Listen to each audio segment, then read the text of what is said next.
저기 디안이 아직 안 갔네? 오늘 가는 건가? 예배 끝나고? 이번 휴가가 며칠? 하나님, 두 번 우리와 같이 예배를 드리게 하신 하나님께 감사합니다. 왜냐하면 디안이 속에 예수님이 계시기 때문에 같이 예배 드릴 수 있어서 감사합니다. 네, 그래요.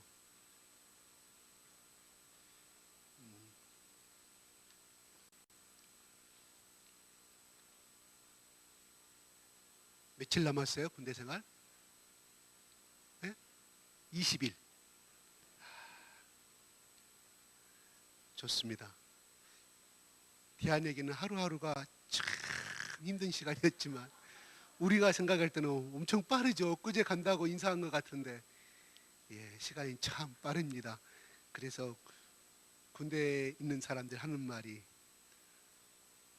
어떻게 됐든 지금 이 순간에도 국방부의 시계는 돌아간다고 말합니다. 그 말이 뭔 말인가 하니 제대 날짜가 가까이 간다 이런 말이에요. 그렇습니다. 군대 생활이 정말 즐겁고 행복했다면 이 국방부의 시계가 더디 가기를 원하고 그게 더 사회에 나온 것보다 더 훨씬 행복한 삶이었다고 하면 절대로 그런 언어가 생겨나지 아니했을 거예요. 그만큼 힘들기 때문에 육체적으로나 정신적으로 힘들고 자유의 모든 것을 포기하고 살아가야 하기 때문에 군대 생활은 그만큼 더 힘이 듭니다. 군대 갔다 온 사람 이 말에 다 동의하죠? 그죠? 마지막 군대의 삶이 정말 유종의 하나님 보시기에 정말 마지막 20일간의 남은 삶이 내가 보기에 디안아 가장 아름다운 삶이었다. 네가 나의 영광을 위하여 나의 이름을 위하여 네가 마지막 남은 20일을 모든 사람들에게 나의 덕을 끼쳤구나 하는 그런 음성을 듣는 우리 크리스찬의 용사가 군사가 되었으면 좋겠습니다.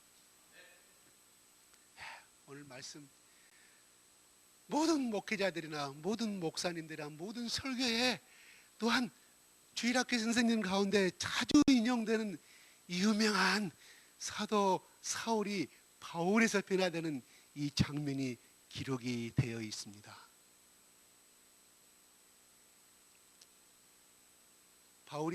사울이 기세가 등등하여 살기 등등하여라고 나오죠. 누구에 대하여? 주의 제자들에 대하여. 여전이란 말은 뭡니까? 여전이란 말은 계속하여 끊임없이 유혹과 살기가 등등했다고 말합니다. 살기란 뭐예요? 살인하고 죽이고자 하는 마음 가득하였다, 등등하였단 말이에요. 이 오늘 의미는 호흡하였단 말이에요. 호흡. 숨을 쉬든 잠을 자든 길을 걸어가든 내가 저 예수의 계당들을 내가 결코 죽여버리고 말겠다 이런 말이에요. 얼마나 그가 하나님의 이름을 위하여 예수 믿는 사람들을 죽이고자 하고 핍박하고자 하는 박해하고자 하는 그 마음이 누가가 기록할 때 옆에서 보고는 등등하였다.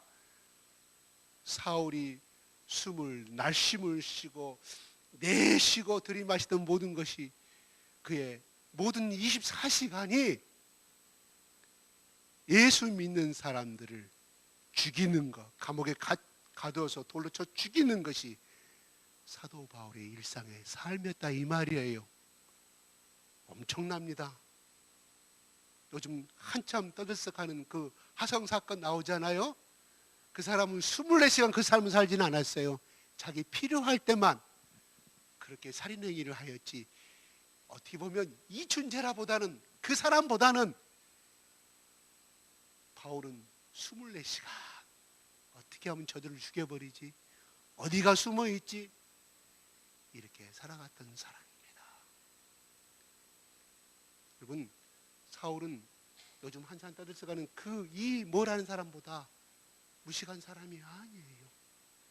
한마디로 말하면 당대의 석각이란 말이에요. 석각.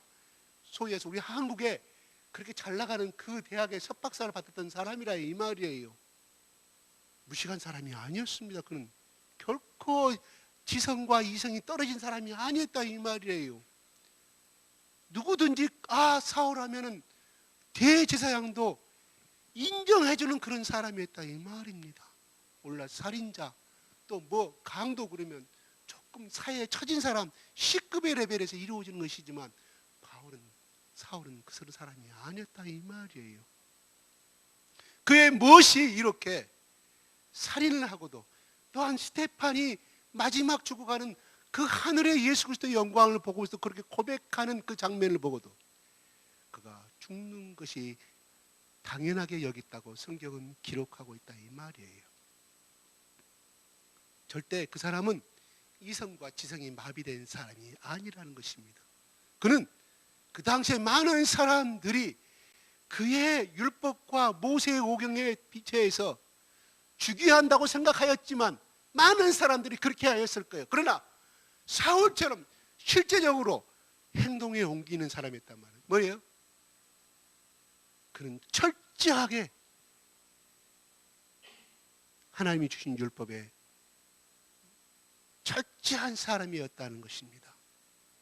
그냥 이지부지 하나님 말씀 알고 끝나는 사람이 아니라 모세오경을 눈 감고도 슬슬슬 다 외워버릴 수 있는 그런 능력의 사람이었다 이 말입니다.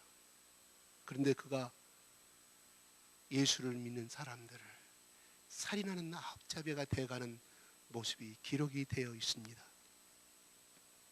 이전에 보면 다메섹 여러 해당에 가져갈 공문을 청하니 같이 한번 읽어볼까요? 2절 2절 한번 올려주실래요? 예, 시작.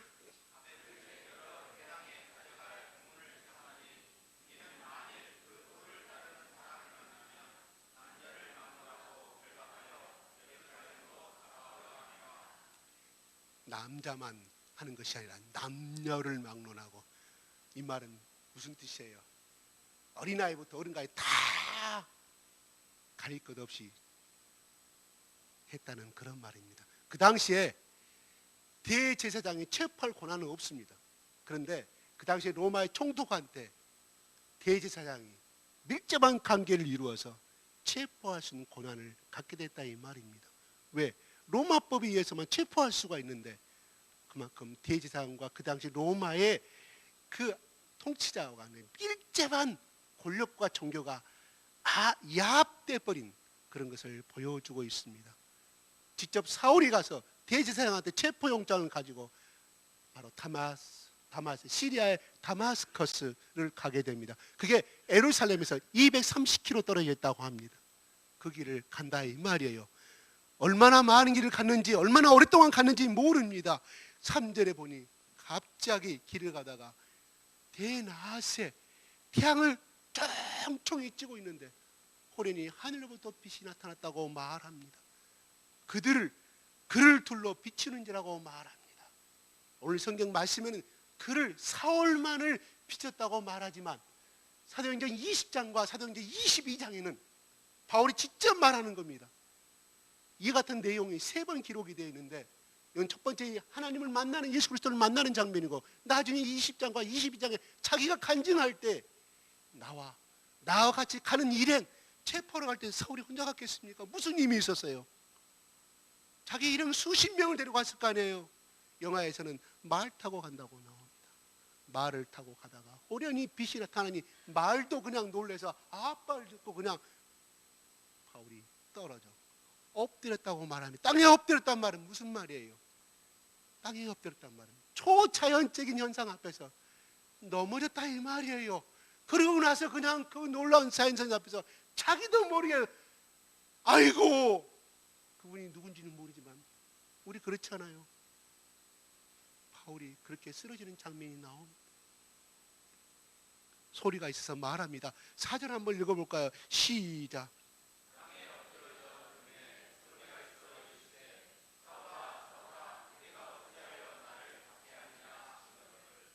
예, 3절에 호련히 빛이 나타납니다. 그러면 사도행전 2장 4절에도 호련이라고 같은 표현을 하고 있어요.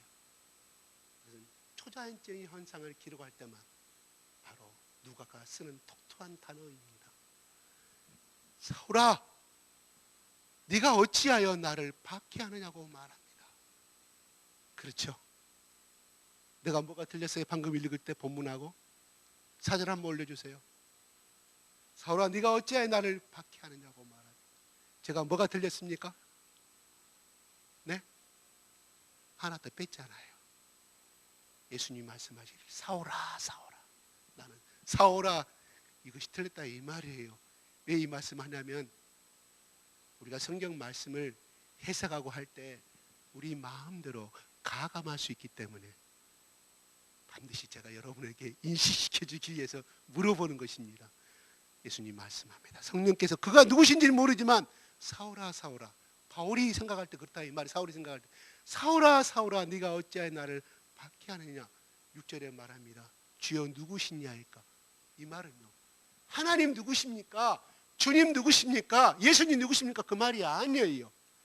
어느 의미는 주인님, 자기보다 높은 사람인 것 같은데 그 사람을 총칭 사는 말이에요. 예수님을 알고 주여, 베드로가 고백했던 주여 나를 떠나셔서 그 고백이 아니라 누군지 모르는 크한적인 그 나타나서 그 밝은 빛 속에서 나타나신 그 어떤 형체를 정확히 알 수 없는 그분을 향하여서 그 놀라 자빠서 나오는 고백이라 이 말이에요. 예수님 하는 말이 아니란 말입니다. 당신 누구입니까? 예수님 말합니다. 뭐라고 말합니까? 나는 네가 박해하는 예수다고 말합니다. 자, 우리 사도행전을 통하여서 사울이 예수님 박해하는 장면을 보았습니까? 복음서에 세계 복음, 4개 복음서에서 사울이 예수를 향해서 박해하는 장면을 보셨습니까? 성경은 그렇게 기록되지 아니합니다. 그런데 예수께서 말씀합니다. 사울아, 네가 박해하는 예수라고 말합니다. 아니, 사울은 순간에 뭐라고 말을 생각이 들었겠어요? 저는 그 순간 이렇게 생각이 들었을 것 같아요. 내가 당신을 언제 봤다고? 우리 만난 적이 없지 않습니까? 당신을 나 박해한 적이 없는데 어찌하여 그렇게 박해한다고 말씀하십니까? 이런 생각도 들으시지 않겠나 생각하여 봅니다. 틀려요 말래요? 틀려요? 맞습니다. 자, 그대로 해석하면 그런 사울은 예수를 박해한 적이 없다 이 말이에요. 복음서도 기록한 적이 없습니다. 사울이 살아생전에 이렇게 앞잡이가 되어서 나중에 보면은 성령께서 주의 주님께서 아나니에게 나타났는데 한산 중에 나타나가지고 야, 너 가소라는 곳에 가면은 사울이 유다의 집이란 곳에 있는데 너가 가서 안수해 주라 그러니까 뭐라고 말해요? 거기에 보면 13절에 아나니아가 대답하여 가로되 이 사람에 대한 내가 여러 사람에게 이미 듣고 우리 소문 듣고 알고 있는데 뭔 말이에요? 사울은 예수 그리스도의 제자들 남녀를 가리지 아니하고 합장 감옥에, 그 대제사장 감옥에, 예루살렘 성전 감옥에 가두는데, 로마의 감옥이 아니에요. 예루살렘 성전 안에 있는 감옥에 가두는, 그래서 핍박하고 앞장선 정말 악질 중에 악질, 개수 중에 개수인데 어찌하여 그 사람한테 내가 안수하여서 그 사람의 눈을 뜨게 하는 것을 내가 포기하려 합니까? 누가 생각납니까? 누가 생각나요? 요나가 생각나죠. 하나님, 니네 아수레가 우리를 얼마나 많은 왕도 죽여버리고 우리 얼마나 많은 사람 포로 잡혀가지고 저 사마리아 땅에다가 또 자기들 백성을 만든다고 혼혈족을 시켜버리고 우상을 숭배한 그 나라 우리를 박해하고 식민지 앞잡이 나라에 있는데 어찌하여 그들이 멸망당하는 것을, 니니의 백성 10만 명이 죽어야 되는 것을 어찌하여 내가 그 온전히 나라 가서 복음을 증가해야 됩니까? 하나님 무슨 말씀입니까? 요나와 똑같은 아나니아가 답변한다 이 말이에요. 여러분, 우리가 일제 36년사를 바라보게 되면 얼마나 많은 역사가들이 나오지만, 그래 나라 팔아먹은 저 이한웅은 빼고요, 독립운동은 나 그래가지고 얼마나 많은 사람들이, 사실은 일본 고등계 형사들이 그렇게 잡아들이고 무자비한 고문을 한 것이 아니라요, 친일 앞잡이들이죠. 우리 조선인 형사들이 그렇게 했다는 걸 나오지 않습니까? 참으로 비극적인 역사의 사건입니다. 사람들이 이야기합니다. 그 당시에는 그럴 수밖에 없었다고. 저 만주 땅에 가서 독립운동가를 앞잡이가 끌어와서 죽이고, 이런 장면을 우리 사진의 역사가 그렇게 기록이 되어 있지 않습니까? 참으로 다시는 그런 역사의 되풀이를 우리는 하지 않을 줄 압니다. 역사가들은 말합니다. 역사는 되풀이된다고 말합니다. 만약에 그 당시에 우리 왕들과 많은 백성들이 깨어서 그렇게 국방을 더 힘쓰고 했다고 하면 결과적으로 그렇게 그 나라에 잡혀먹지 않았을 거라 이 말이에요. 피눈물 나는 그런 역사를 쓰지 않았을 거라 이 말이에요. 중요한 것은 그들이 승진하기 위해서, 그들이 그 자리를 지키기 위해서, 가족이 먹고 살기 위해서, 그 나라의 부귀와 영광을 위해서 일본의 경찰이 시키지 않은 걸 더 앞장서서 잔인하게 죽이고 고문하고 했던 것들이 누구누구 다 나오지 않습니까? 나는 그들의 후손들이 정말로 양심선에 했으면 좋겠습니다. 역사와 민족 앞에서 우리 할아버지가 이랬다는 거, 적어도 책에 기록된 그 사람들은 나와서 한다고 하면 그래도 우리 국민들이 용서해 줄 거 아니겠습니까? 누구의 아들이 저기 묘지 앞에 와서 자기 아버지가 갈 날이 얼마 남지 않았기 때문에 그러는지, 그 아들이 와서 그 묘지 앞에 와서 죄송하다고 묘소를 참배했던 것이 정말 자기 자식을 잃어버린 그 부모들의 마음에 어느 정도 상처는, 완전한 상처는 치유되지 않았겠지만 그래도 위로를 받았을 거라는 생각이 들어가요. 누구 대통령이 아들이 왔다 갔다 그랬죠. 네. 이런 모든 화해와 용서의 치료는 바로 예수 그리스도만이 해결할 수 있다고 생각합니다. 참으로 오늘날 이런 많은 분열이 일어나는 것 참으로 마음 아프게 생각합니다. 자, 아무튼 그렇듯이 바로 사울은 그런 사람이었다 이 말이에요. 그러니 하나님이 그걸 움직일 수 있겠어요? 안 움직이죠. 우리는 알고 이 모든 내용을 알기 때문에 하나님 말씀에 순종하니 왜 이렇게 예수님이 명령하시는데 그렇게 대들지 할 수가 있습니다. 그러나 아나니아의 마음도 충분히 이해가 가는 말이에요. 아나니아의 형제간들 위해서도 잡혀가서 고문당한 사람이 있을 거 아니겠습니까? 그러니 어떻게 용서할 수가 있겠어요, 사울을? 그런 사울이었습니다. 그런데 사울은 예수님한테 절대로 비판한 적이 없지만 예수님은 사울에게 그렇게 말합니다. 네가 나를 박해하고 있지 않느냐? 지금 이 순간에도 네가 나를 박해하려고 이 사마리아 그 시리아의 다마스크를 가고 있지 않느냐? 그런 말입니다. 결국 이 말은 우리가 잘 알다시피 바로 예수 그리스도의 제자들과 예수 그리스도를 믿는 성도들을 향하여서 핍박하고 비난하고 잡아 죽이고 하는 것이 바로 나 예수에게 하는 것이다 이 말입니다. 왜요? 왜 그러냐고요? 그 속에 예수 그리스도의 영이 들어있기 때문이라는 것입니다. 하나님의 사랑하는 사람도 맞기는 맞지만 그 속에 예수 그리스도의 영이 있기 때문에 누구예요? 그 주인은 누가 살고 있습니까? 한 사람 한 사람에게 예수가 살고 있다 이 말이에요. 그러므로 그 한 사람, 오늘 네가 남녀를 잡으러 가는 그 영장을 가지고 말을 타고 잡으러 가는 그 사람들을 향하여서 그 당시에 여기에 몇만 명이 살고 있는 4만 명이 살고 있었다고 합니다. 유대인들이 일부는 피난가 살고 있는 사람도 있을 것이고 거기에서 해당이 여러 개의 해당이 있었다고 그래요. 예수를 믿는 사람이 많았었다는 거예요. 영장을 발부해서 수십 명의 일행들과 잡으러 가는 상황 속에서 예수님이 왜 그 시간에 나타났을까요? 그가 가는 길에 하나님이 예수가 나타나서 막아버렸다는 이 말입니다. 왜 그랬을까요? 여러분, 로마에 우리가 네로 황제 잘 아시죠? 서기 60년대 엄청난 박해가 일어났지 않습니까? 서기 65년. 그때 이 다마스커스에, 이 다메섹에 1,500명이, 약 10,000명 이상이 사형의 처형을 당했다고 합니다. 바울이 달려가는 이 시기가 서기 정확히 몇 년도는 정확히 모르지만 적어도 예수님 이후에 서기 30년 이후에 바로 서기 35년이나 서기 40년 그 사이에 이 사건이 벌어졌을 거라 이 말이에요. 10,000명 정도가 죽을 정도였다 그러면 여러분 얼마나 많은 사람들이 그 당시에 예수를 믿는 것이 다메섹에 많았다는 것입니다. 보나마나 이 사울에 의해서 수만 명이 죽어갈 것을 예수님이 하시고 막았다는 것입니다.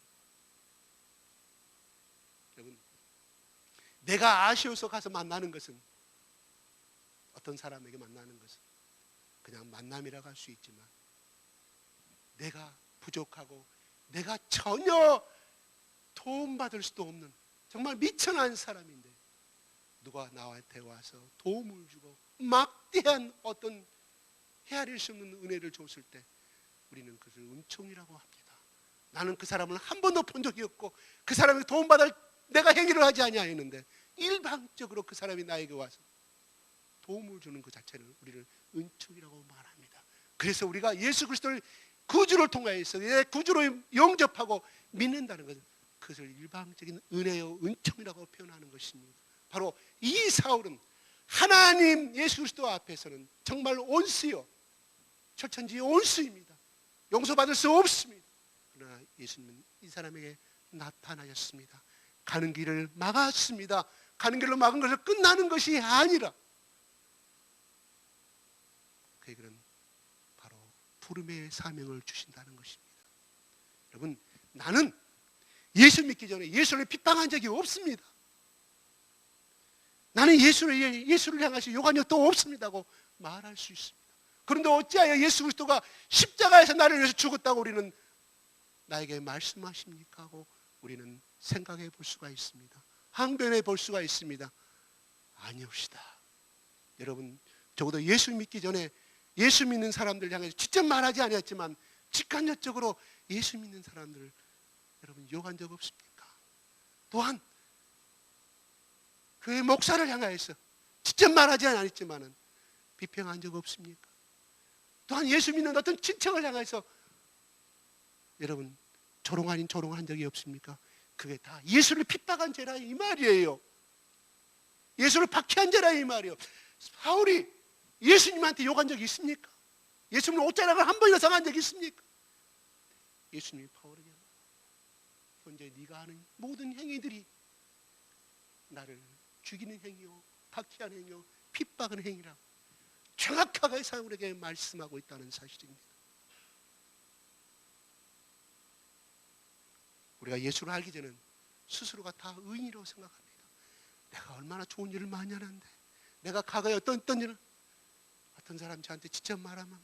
2달 전에 있었던 이야기입니다. 자기는 길가는 비 맞고 있는 맹인에게 집을 주셨다 자랑 많이 합니다. 실제로 있었던 이야기는 저는 그렇게 믿었습니다. 그런데 그 사람의 행위는 그것이 아니더라고요. 끊임없이 거짓말하고 오늘 물어봤는데 내가 어쩐가 보려고 그 다음날 일주일 또 물어봐요. 말이 달라집니다. 제보 전화가 저한테 옵니다. 저는 그래서 알았어요. 참 순진해 제가. 사람 말을 그래서 이렇게 보니까 앞뒤가 다 틀려요.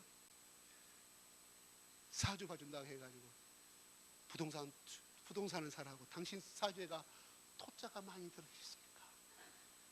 새만금 땅에다가 투자를 하면 돈을 억수로 벌. 자기가 30억을 투자했는데 180억이 됐다고 하라고 사라고. 그런데 그 말을 한 사람에게 한 것뿐만 아니라 다른 사람에게 똑같이 나한테는 말하지 말라고. 그 사람들이 저한테 말해주니까 알아요. 세상은 그렇습니다. 다 자기 이익을 위해서 어찌하든지 그렇게 걱정만 해간다 이 말이에요. 혹시나 여러분들 땅 사면 이렇게 본 듯한 그 말씀 믿지 마십시오. 하나님께 물어보고 기도하십시오. 믿음의 선배들한테 자문하고 하십시오. 알았습니까? 왜 나한테는 말하지 말라고 그랬을까요? 거짓말이 두통 날까 봐.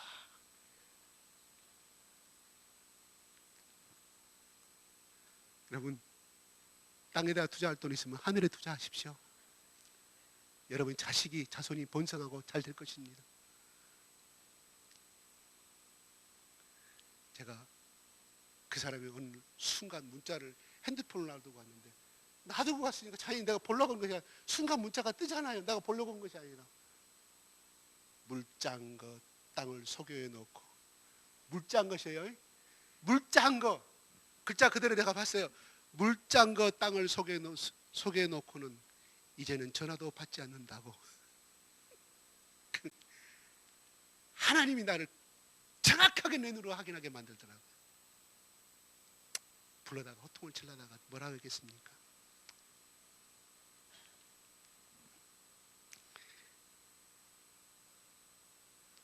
최근에 들은 소식은 거기 백운동에 무슨 건설회사 아파트 짓는데 거기에 덤프 트럭들어가지고 먼지가 하소해가지고 이 사람이 주동이 돼가지고 주민들 전부 다 서명받아 자기가 주동이 돼가지고 인당 한 가지당 500만 원씩 다 건설회사로부터 부담을 받았다 하더라고요. 배상을. 그리고 자기는 또 뒷주머니 챙기고 있다는 그런 말이 들리더라고요. 세상은 그렇습니다. 세상은 그렇다고요. 돈 버는 방식이.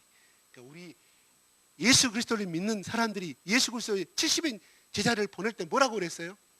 너희들이 양을 늑대에 보는 것 같다고 말씀하잖아요. 우리 지혜롭시다. 이런 말에 속아넘어가지 맙시다. 네? 저한테 그런 거 투자할 돈 있으면 저한테 상담하세요. 우리 경험자들 많잖아요. 우리 전기를 산 경험자들 저보다 인생 더 사셨어요. 그러니까 그 사람들 말에 확 넘어가 나중에 울고 그냥 하나님 앞에 원망을, 자기가 잘못하고 하나님 앞에 원망하고 있어요. 하나님이 그걸 투자하라고 했어요? 아니잖아요. 또 어떤 사람은 기도 보니까 투자하라고 투자했어요. 몽땅 1억 사기당했어요. 내 가까운 친척이 그래요. 그렇습니다.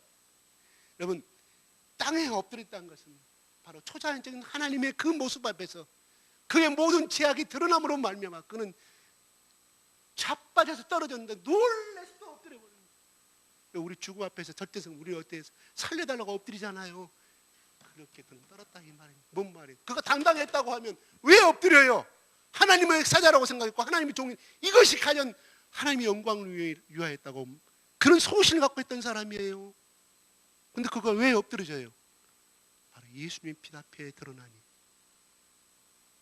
자기의 죄악이 인하여서 자기가 죽음을 당하게 된 두려움 속에서, 그래서 그 행동이 바로 엎드려지는 행동이라 이 말입니다. 다시 말씀드립니다. 그가 당당했다고 하면 그는 절대로 엎드릴 사람이 아니죠. 아무리 초자연적인 현상이라 할지라도. 그렇습니다. 우리는 예수를 만나야만이 나의 죄악이 드러납니다. 예수를 깊이 만난 사람일수록 겸손해지고 남의 말을 듣기를 좋아하고 청정하기를 좋아하는 거예요. 저는 이길수록 고개 숙인다고 말하지 아니합니까? 그렇습니다. 여러분, 사울아 사울아 사울아 한 번만 해도 되는데 왜 예수님이 사울아 사울아라고 말씀하셨을까요? 여러분, 하나님께서 창세기 22장에 보면 아브라함아 아브라함아, 창세기 22장 11절에 이렇게 나옵니다. 무슨 말이에요? 모리아산에 가서 자기 아들 이삭을 죽이려고 하니 하나님이 아브라함아 아브라함아, 얼마나 다급하게, 왜 1초만 늦어도 목에 칼이 들어가니까 아브라함아 아브라함아 다급하게 부르는 거예요.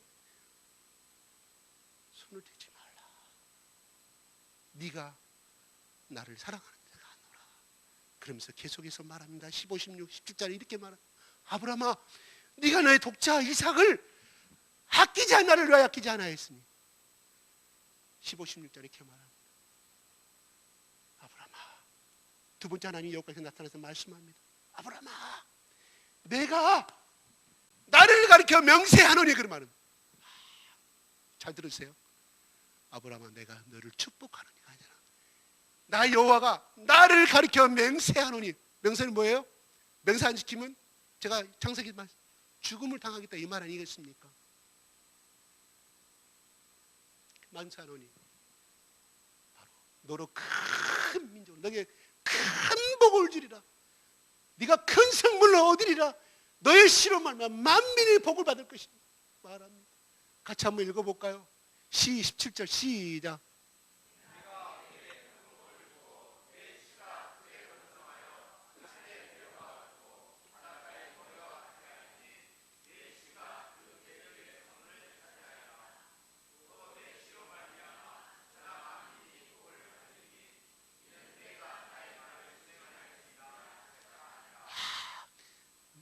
왜냐하면 이런 모든 박을 네가 받을 것인데, 왜냐하면 네가 나의 말을 준행하였음이라고 말합니다. 행하였음이라고 말합니다. 조건이 뭐예요? 말씀을 들었으면, 하나님의 명령에 우리가 준행해야만이 이 박을 15, 16, 17절 말씀에 18절 말씀을 복을 받는다 이 말입니다. 뭔 말이에요? 말씀을 듣는 자가 복이 있지만 정말 그 복을 받는 것은 준행하였을 때 하나님이 주시겠다 이 말입니다. 아브라함아 말합니다. 또한 우리 사무엘상에 나오는 사메라고 말하죠. 그때 뭐예요? 하나님이 너를 어떻게 쓰겠다는 말을 할 때 사메라고 말합니다. 하나님은 우리의 이름을 부르실 때 한 번 부르지 아니하시고 두 번 부를 때는 하나님이 우리에게 복을 주기 위해서, 두 번째 하나님이 그 사람에게 특별한 사명을 가르쳐 주기 위해서 이렇게 말합니다. 특별합니다. 사울아. 그 다음에 뭐예요? 누가복음 23장에 이렇게 나와요. 시몬아. 베드로한테 예수님이 말합니다. 네가 지금 나를 위해서 절대로 배반하지 않고 내가 끝까지 차지하겠다고 말하면, 시몬아, 네가 지금 그렇게 말하고 있지만 사탄이 밀가부를 대신 너를 향하여 있다 말합니다. 미리서 사울에게, 시몬에게 그 시험에 넘어가지 않기 위해서 예수님이 시몬아 그냥 시몬아 부르죠. 두 번 부르죠.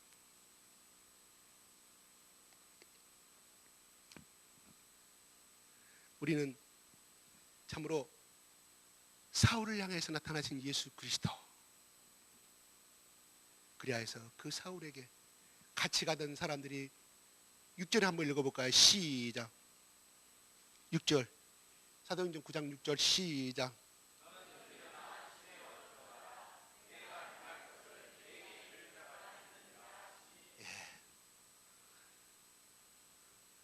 이 말은 사울아 내가 너에게 할 말이 있다. 내가 너를 사랑하노라. 네가 나를 핍박하고 나를 믿는, 나를 따르는 모든 사람들을 죽이고 앞장서고 있지만 사울아 내가 너를 사랑하노라. 내가 너를 사용하고자 한다. 너에게 이를 말이 있다. 네가 앞으로의 인생을 어떻게 살아야 될 것인지를 바로 내가 보낸 사람을 통하여서 너에게 나타내 줄 것이라고 말합니다.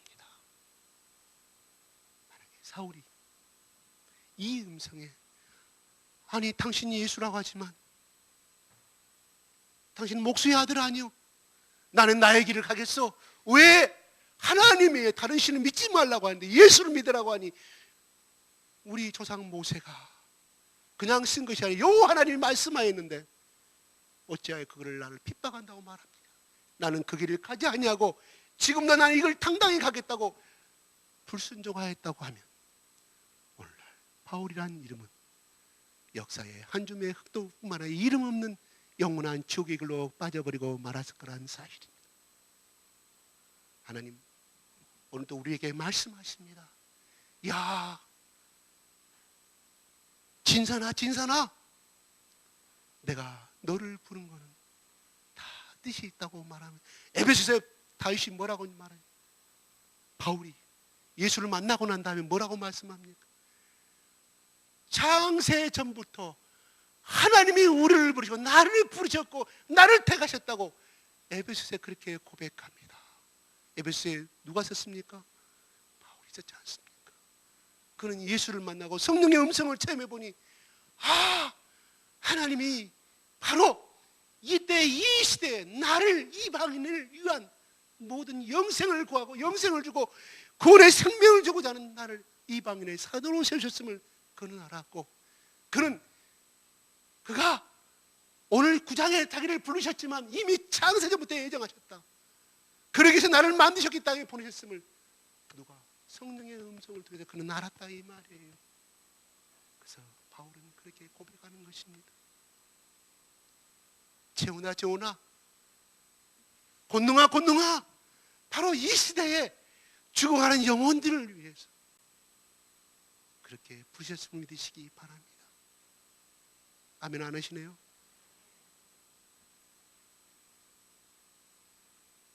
오늘 제가 빌립도 제가 다 원래 이 복음의 사역을 그대로 이 원문의 뜻으로 그대로 적용시킨다고 하면 예수님이요 주의 영이요 나타나실 때 그에게 부자시키기 위해서 나타나는 것은 아니에요. 다 한번 사도행전 1장 1절부터 한번 보세요. 주의 복음이 전파되어야 할 곳에 하나님이 선택된 그 사람들을 구원시키고 택하신 그 영혼들을 구원시키고 성령이 이끌으셨다 이 말입니다. 오늘도 예수님이 직접 나타나서 말씀하시잖아요. 뭔 말이에요? 복음을 위한 그들의 사명이었다 이 말이에요. 뭔 말이에요? 예수님이 땅에 오신 것은 우리 죄의 사슬과 저 마귀의 억압 가운데 절망 가운데 살아가는 우리 인생들을 바로 예수 그리스도의 보혈의 피와 그 강명한 빛으로 인도하기 위해서 예수님이 이 땅에 오셨고 그 12 제자를 세우셨고 120명의 제자들에게 성령을 부으셨다 이 말입니다. 복음을 그대로 성경 그대로 해석한다고 하면 그 이의 것은 야 바울아 빌립아 여기에 투자하면 너의 의식 문제가 해결되고 큰 갑부가 될 것이다. 너의 기업이 번창할 것이다. 성경 말씀은 한마디도 없어요. 복음 해석은 뭐예요? 바로 우리 가정의 이 불화가 예수 그리스도와 하나가 되고 예수 그리스도 안에서 영생을 얻고 하나님이 세우신 천국의 가정을 세우시는 것이 하나님 목적이라 이 말이에요. 우리를 부자 되게 하는 것은 두 번째, 세 번째라 이 말입니다. 성경을 우리가 해석할 때 예수님이 이 땅에 오신 목적, 빌립을 부르신 목적, 사울을 부르신 목적이 뭐 이방인을 위한 사도, 복음을 전하는 이렇게 해석해야 사실은 맞습니다. 그래 했을 때 그 자녀들이 그것을 바라보고 그렇게 살아가는데 부모가 그렇게 살아가는데 어찌하여 그 자녀들이 빗나간 길과 갈 수가 있겠냐 이 말이에요. 퇴근하여서 소파에는 텔레비나 보고 아이들 노래 같으면 아이들도 똑같이 부르지 않습니까? 그래놓고 이놈의 자식아 얘 공부 안 해. 너 왜 교회 빠져? 왜 성경 말씀 안 해요? 아버지도 그러면서 자식들 다 기억하고 있습니다. 기억하고 있어요. 다 봅니다. 나중에 사춘기 되면요 힘이 생기니까 아버지 어머니 때 그때 엄마 아버지 예배 시간에 뒤에서 놀고 그랬지 않냐고 이 말 알 줄 아십니까? 졸지 않았냐고 우리 아들이 저한테 했어요. 사실이니까요.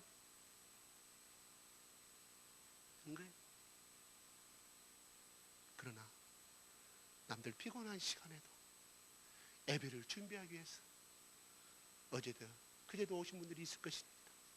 말없이 교회를 청소하신 분도 있을 것입니다. 우리 아버지가 우리 엄마가 청소로 가고 예배를 준비하게 저렇게 하고 있구나 그걸 보시 그 자녀들이 볼 거 아니겠습니까? 그게 바로 큰 복을 주는 비결이라 이 말이에요. 다른 거 없습니다. 준행하셨잖아요. 준행.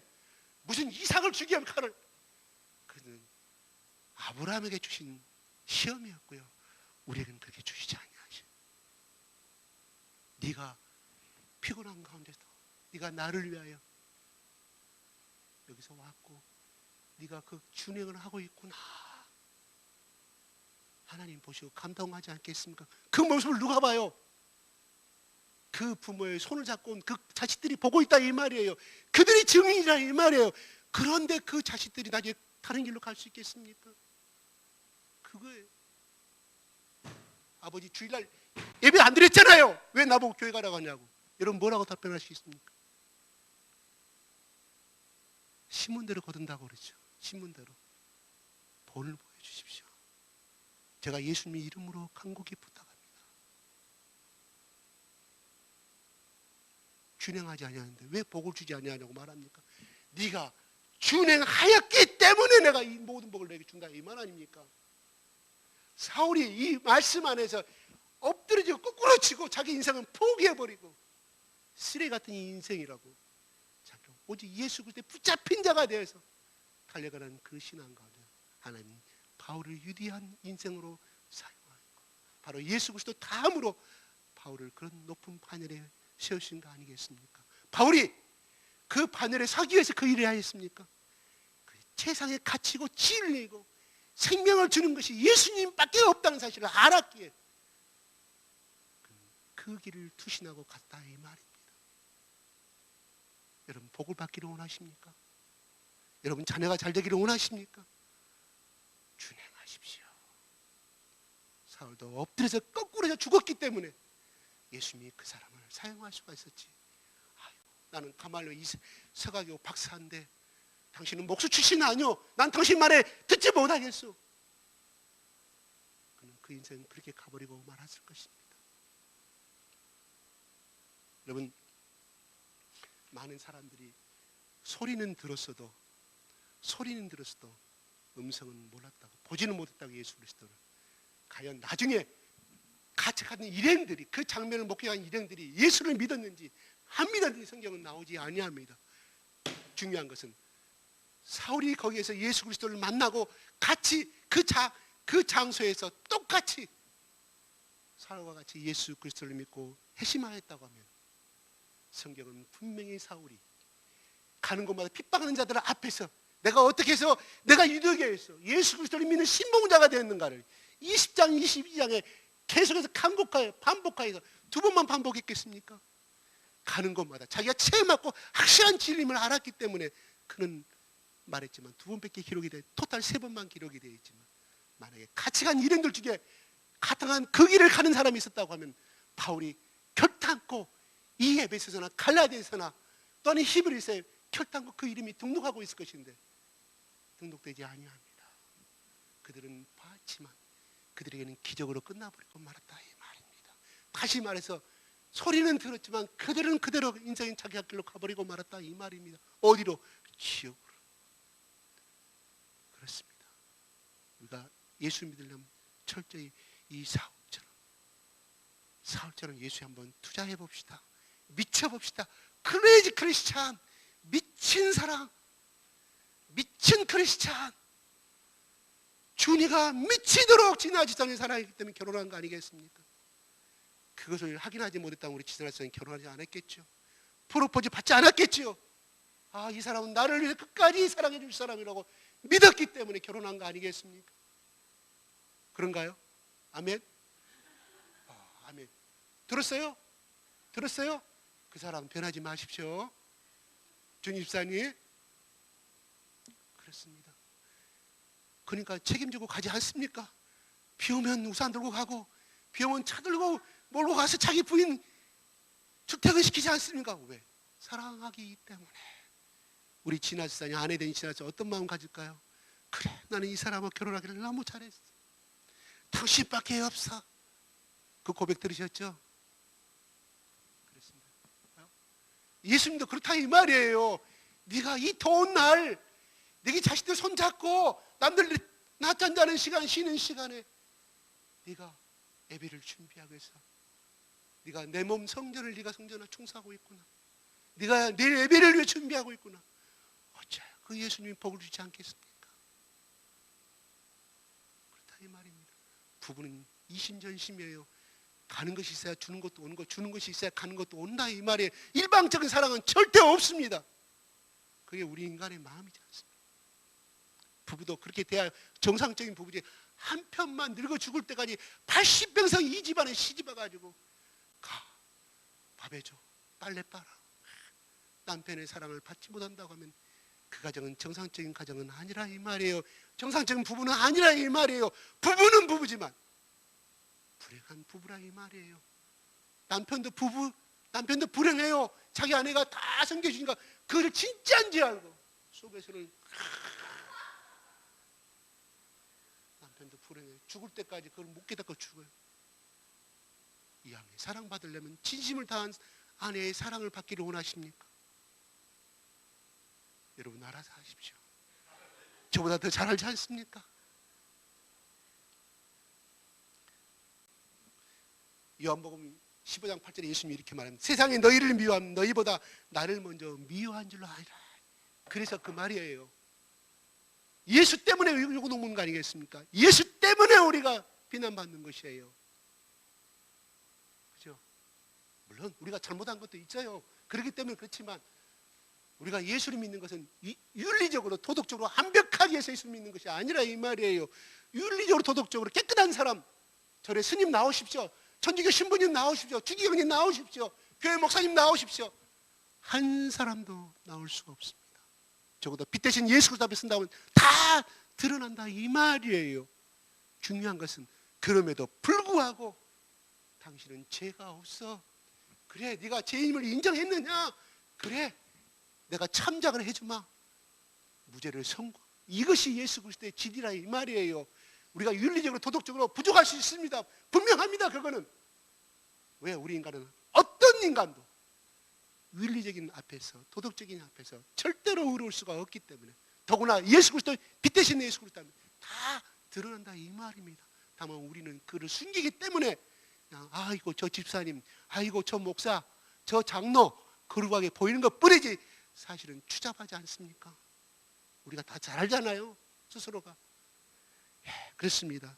중요한 것은 예수님이 40일 동안 부활하셔서 40일 동안 교제하시면서 그들에게 마지막으로 40일 동안, 그것도 부족하니까 승천하신 다음에, 야, 앞으로 10일 후에 내가 보혜사 성령을 부어줄, 떠나지 마라.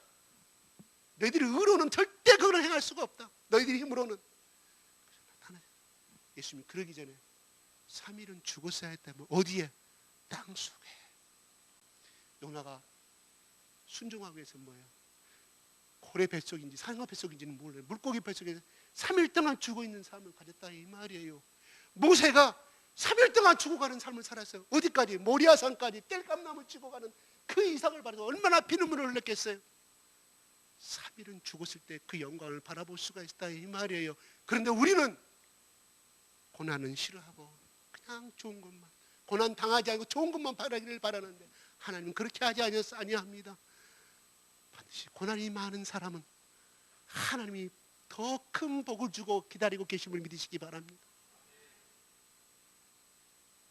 제가 어떤 상담을 하길래 나는 왜 애기가 생기지 아니할까요? 저기 집사는 가자마자 잉태돼가지고 1년 만에, 결혼한 지 1년 만에, 동침한 지 딱 9개월 만에 애기 낳고 두 번째 애기도 지금 임신해 있는데, 저는 그렇게 이야기했습니다.